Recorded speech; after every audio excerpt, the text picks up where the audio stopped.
Sipping Perrier, playing ping pong, moving up the ranks, y'all. Hey man, you know there's nothing wrong with a late night battle. I always stay prepared, got my paddle in my backpack. Challenges beware with the P-I-N-G. Volley for the serve, hit it nice and easy. See, we got these regulations for a tournament. O-R-P-P-R-B, check the document. I'll officiate, yo, but then keep it on the level. Inspect the surfaces, arguments are settled. Scrutinize the nets, keep them taut and snappy. Rock the color commentary, keep the people happy is on. The day starts just before dawn. Robots on the front lawn, giving seminars on the final. Hey everybody, welcome to the very second episode of Talkisoba. I'm Nate. I'm Malesh. The sports genre in anime is one of the few genres that does not get a lot of attention today. A lot of anime fans typically are nerds and don't really actually follow sports that much, so why should they watch sports anime? However, I think Pong the Animation is a very special anime that, even if it does have sports in it, should still be watched by all, and can even be a gateway to actually getting into sports anime. Now, Nate, why did you watch this? Because I know you don't like football or ping pong or anything like that. I don't like sports, and I don't watch a lot of anime, period, but this was a very unique recommendation. As I said, I don't watch anime that much. I usually only get recommendations from my friends like Malesh, but I heard about ping pong in a very unique fashion. I follow the Super Smash Bros. Competitive scene, which does exist, and a lot of people on Twitter, big players and commentators, were all saying that if you played Smash, you have to watch Ping Pong the Animation, and after watching it, I can completely see why. It's definitely not just a sports anime. It's about the competitive spirit and it's about passion. It's mostly a coming-of-age story, and table tennis is just like a simple, single aspect of the whole greater story. Anyone who's in any competitive scene should watch this anime. If you do cup stacking, Rubik's Cube solving, chess, Tetris, Street Fighter, League of Legends, Dota, or anything, if you have big aspirations in any competitive community, I think this anime is for you. Now, let's moving on to the story of Pong the Animation. It actually aired just last year in the spring season, where 11 marvelous episodes were shown.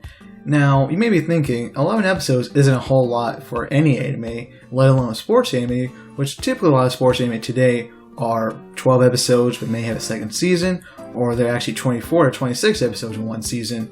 So Ping Pong actually differs from a lot of sports anime with its length, but for the most part, it works out very well. And it focuses a lot more on the characters themselves rather than, let's say, them actually becoming better at ping pong and stuff like that. It's a really coming-of-age story for these characters. Over the course of the 11 episodes, you'll see huge turnarounds in all of the characters' outlooks on life. The two main characters, Peko and Smile, come from the same high school, and their rivals, Kazuma and Sakuma, come from an academy dedicated just to table tennis. And I really like the pacing of the show. Its short length is pretty well utilized, and after the characters really got going into the action, I think the whole show kind of picked up in pacing. It was very engaging, and towards the end, it had a lot of high-octane montage moments. So moving on to the character part of the show, out of the main characters, Peko and Smile are the two high school boys who come from the same high school, and they're the ones that have just the prodigy talent in table tennis. Peko initially focuses purely on play and how much he enjoys the game, but early on he experiences a very dramatic end to his winning streak after he has a match against the Chinese foreign exchange student Wang. He quit table tennis immediately after this match, which shows how big his ego was to get such a reaction when it collapsed. But he does a little soul-searching afterwards, and he returns back to table tennis with a huge vengeance, and I think he redeems himself quite nicely. For this reason, he was my favorite character.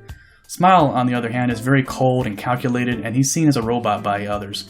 For several episodes, Smile's coach kind of struggles to inspire him to pursue greater heights, because Smile has no internal motivation for most of the show, but eventually he enters an important tournament toward the end of the show, and this tournament brings all the characters together. Now, there are also other main characters in the show. Like I said, this is very much of a character study kind of anime where it focuses more so on these characters, even if they're not exactly from the school the primary protagonists are from. Now, the first main guy we have to look at is Kazuma, who's this tough-willed leader of the Kaido school, which is pretty much world-renowned to being this ping pong academy in a lot of aspects. And you see kind of why in the backstory for Kazuma exactly as to why he is the way he is. Growing up, he had a father that loved ping pong and would teach it to him, and that's kind of who got his interest. But at the same time, the main problem with his father was that he was a horrible businessman who would eventually commit suicide. And this would lead him to becoming a character that really had a chip on his shoulder and wanted to prove that his father wasn't exactly this worthless person in his life. Now, this kind of would lead us to talk about his buddy, Sakuma, who was actually in the same school as Kazuma. Now, when we look at the backstory of Sakuma, he actually was involved a lot in Smiles and Pecco's life early on. You could see him playing ping pong with them, but the main difference between him and the others was that he really didn't have much talent for it. Instead, what he had to do was actually work very hard to get to the point where he could even be in Kaio. And you see how his character is very different from someone like, let's say, Wang, who is another main character in the show, who actually comes from China, which is like the birthplace of ping pong. And he's sent to Japan because he actually lost a match or something in China. So when he comes to Japan, he doesn't really look at the Japanese players as anything special. Instead, he thinks that the way he grew up on was sort of a privileged lifestyle where he always felt the best of the best. So getting kind of demoted to Japan never, to him, seemed like a good thing. Throughout the show, all these characters develop in very unique, interesting ways to become better people. One of the major reasons you see this development, besides just playing ping pong with each other, is that they have these great coaches that pretty much are always there for them and try to help them out becoming a better person overall. With the characters in mind, we can now go to the animation. Now, if you're not noticing from these still images we're showing you, Ping Pong the Animation definitely has a very unique style to it. The studio behind this style is Tatsunoko Production, who, if you're not really familiar with them, they've done shows such as Gatchaman Crowds, even Skit Dance, so something like ping pong is very new for them. But for the most part, they did pull it out very well. If you look at the manga, they did a great job of pulling those characters from the manga and making them come in a very realistic sort of anime way. And even having this sort of minimalistic art style, it achieves something that I think is very important to the show, which is when the ping pong matches are going on, there's a nice fluidity between the matches, so you can actually have this sort of very epic, high-octane matches. And when I first saw some still images of it, I was kind of put off because I thought it looked a bit weird, but I think if you watch it in motion, it looks a lot better. With the anime being based on a manga, there's actually a few scenes that directly emulate the pages of a manga in the way that several of the action shots are kind of sectioned off like they would be panels on a page. I really enjoyed it, and I felt that the style had basically like a breath of fresh air. Ping Pong has both a dub and a sub. The dub coming from Funimation, but for me personally, I watched this show when it was airing last spring, which obviously is in subtitles. So for me, being really used to the subtitles, which I think are very good, the Japanese voice acting did a really great job capturing these characters very well.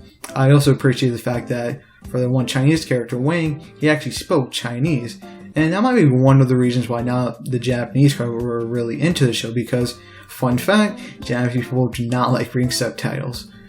So with that in mind, when I was watching the dub for the first time, it was really weird because I'm not a guy that really likes watching the dub after hearing the sub for so long, because I feel the dub never does a good job of actually capturing the characters such as Japanese. One of the many reasons I think that happened is because Ping Pong is such a East Asian cultural show where you really do need the Japanese voice actors to give meaning to these characters. Rather, I don't really see how Westerners can really do the same thing.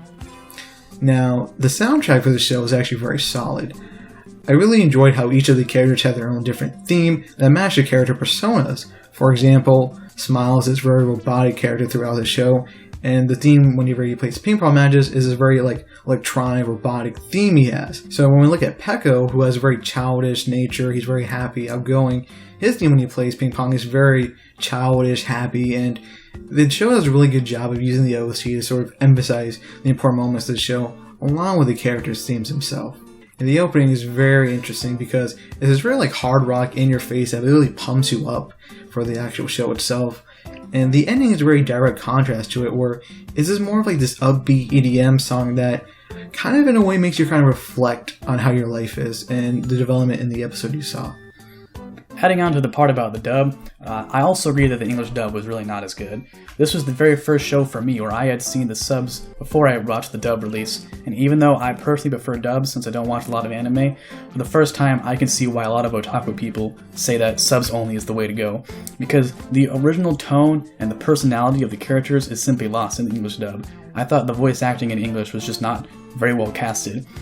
Since this anime's dialogue isn't fast-paced, I think even if you've never watched a subtitled anime, this is a very good one for first-time watchers. To conclude, Ping Pong the Animation will always remain one of my favorite animes of all time.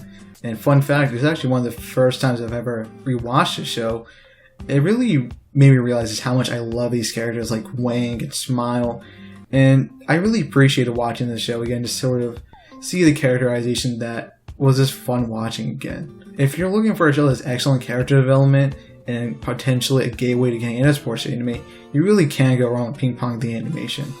And as I said at the beginning, if you're into any competitive community, I think this anime will connect with you in some way.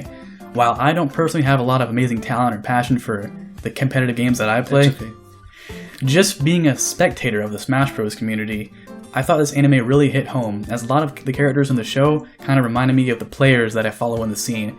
And by the end, I felt that I really understood the characters, their plight in the show, and I think the short length makes it wrap up quite nicely. And you can watch this show on Hulu Plus if you're in the US, the subtitled release, of course. I think you said it's on Funimation? Yeah, if you go to Funimation's YouTube page, they actually have it all there subbed as well. So stick around and click the first link in the description where you can watch the after show, which includes our full, spoiler-included discussion of the show for anyone else who's already watched Ping Pong. Be sure to leave a like and a comment on this video for feedback, and as always, you can leave any discussion in the comments. Yeah. And we'll see you guys in 2 weeks' time with our next episode, which will be a review of Tatami Galaxy. Peace! Don't die.